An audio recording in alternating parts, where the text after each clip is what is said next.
So on a similar topic, right? So we talked about de-escalating things, and at the same time, so this is about being empathetic, being able to listen to people and help them facilitate. Once again, it comes down to facilitating discussions. But one of the other things that you mentioned to me as well is that you want to see coaches be strong enough to be able to rein in the big egos in the team. Yeah.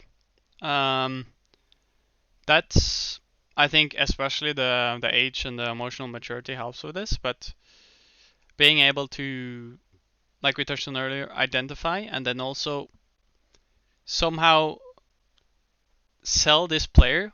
And I think ego players are going to be the hardest to sell on your idea. Sell this player based on their motivation. So, like, let's say you're a player that's he's not sold on the team identity. He's like tilted in scrims. He thinks everyone around him is bad and stuff like this. You need to figure out what makes this guy tick. Like, what his motivation is, why is he here, and stuff like this, and then um, try to sell him on your idea by using his motivation. So you need I and if that doesn't work, I guess you have to force him to do what you say, and I think that's going to be really dangerous. But yeah, So the thing here, the crux here is that how much room do you feel that, or rather, I think what you're trying to say, I don't mean to put words in your mouth, but this is my interpretation of the initial statement that you made, right? Is that the yeah, coach needs to be able to stand his ground so that he doesn't just give in to whatever the the ego player or the star player, right? Because usually the players with the big egos, they usually have some clout towards them. There's some form of veteranship or captainship on the team, and they might be the ones trying to sell their own ideas to the team, right? And they're maybe not the best expressing it, or they don't explicitly express it, but they have their own certain flaws that they're not willing to confront, and the coach has to be able to stand their ground to be able to address these things. I believe that that's what you're trying to aim at. yeah. I mean, if you have a emotional player who's like, I'll play around me, guys, we need to play whatever right now. Like having him just go on an emotional rampage to your team and trying to sell your teams like you have to do this. I mean, maybe it works in the short term because you're going to keep this guy satisfied, but in the long term, that's going to be like super destructive for your team. I feel like. So I think once again, right, it's a question of what can we do to solve the issues, right? So when I do interviews with these players, and some players they have egos for various reasons, right? Some players they put up egos as a self-defense mechanism, be it from the past experiences that they've had, perhaps with bad coaching staff or with bad teams. And those are once you're able to be an effective salesman and stuff, I think you're able to solve those problems much more easily as a coach. Uh, and some players they have their big egos because maybe they had a very good rookie split and then they're coming in hot in something else, and then they have a very flawed conception of not knowing what they don't know yet.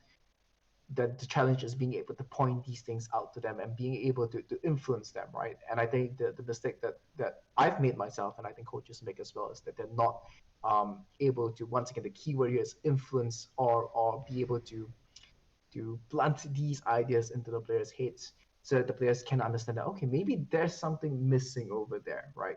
Because at the same time, the competing ideas, you do not want to crush your players' confidence.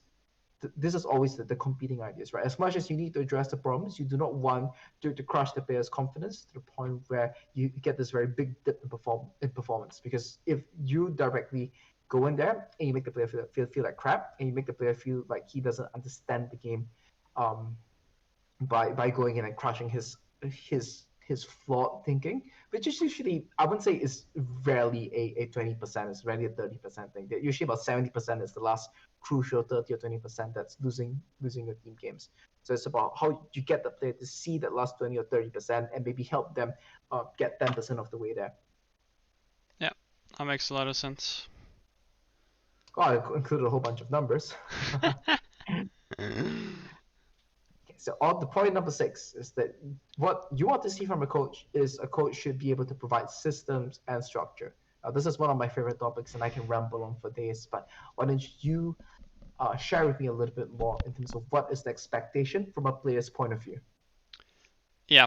Um, especially with with lower level teams, but I think with even the pro teams as well, is getting everyone on the same page is hard, but I feel like a system is kind of a cheat way to get there, because you could just say, okay, this is what this is how the system works, and this is how it's going to be done in practice, and then you just follow it, and then instantly you have everyone on the same page. Everyone knows what, because maybe you say in the system, okay, um, I'm just going to steal yours here.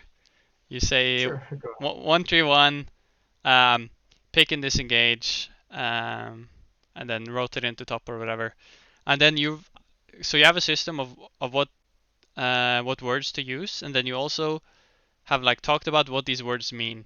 So that's, I think, what a lot of new teams struggle with is what does my teammate actually mean when he says this one word, and the word may have like a general definition, but defining it individually to your team is key to getting everyone on the same page, and also just getting effective comms. Like if I can say one word and everyone on my team knows exactly what to do, then communication just becomes so much more free flowing, and you can talk about the important stuff more. Yeah. Okay, I think that that's interesting. They brought things up because from the conversation that we've had so far, I think we can see this in two layers.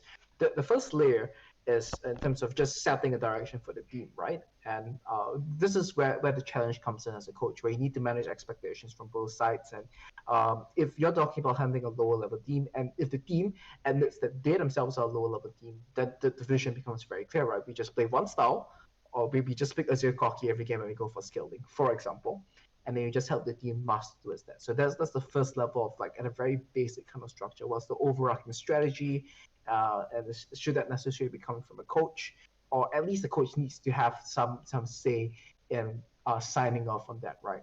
And then the second layer of that is being able to make things effective within the team. So systems is not so much about what you're doing, but how you're doing it.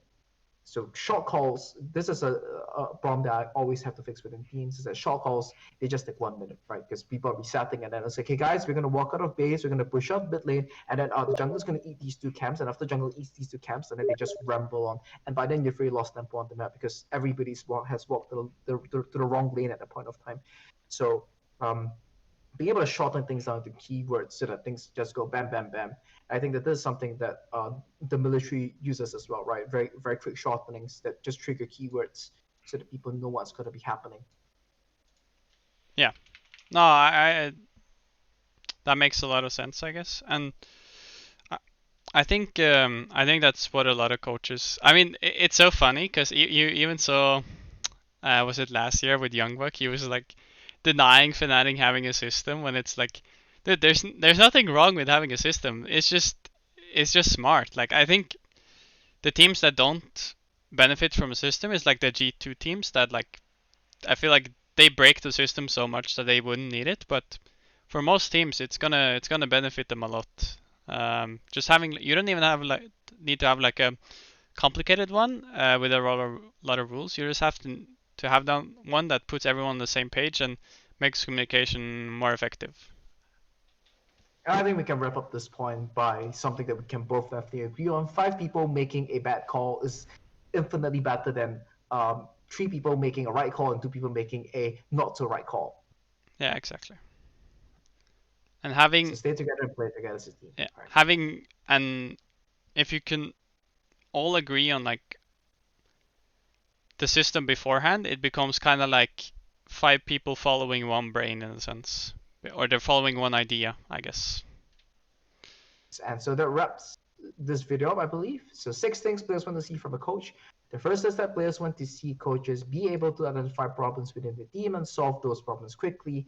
The second thing is that the coach has to be a good salesman and has to be a good at convincing players, be it true doing one-on-ones to show the players that they know their stuff, or be very charismatic in being able to sell their ideas towards the players. The third thing is that a coach should be open-minded and be willing to consider various possibilities, and we consider the other side of that as well in terms of measuring that in against the laundry list of things that needs to be done. The fourth thing that players want to see from a coach is that the coach has to be good at influencing players to solve interpersonal relationships. As a coach, we have a higher level of emotional maturity as compared to the younger players. The fifth thing is that the coach should be able to rein in the big egos.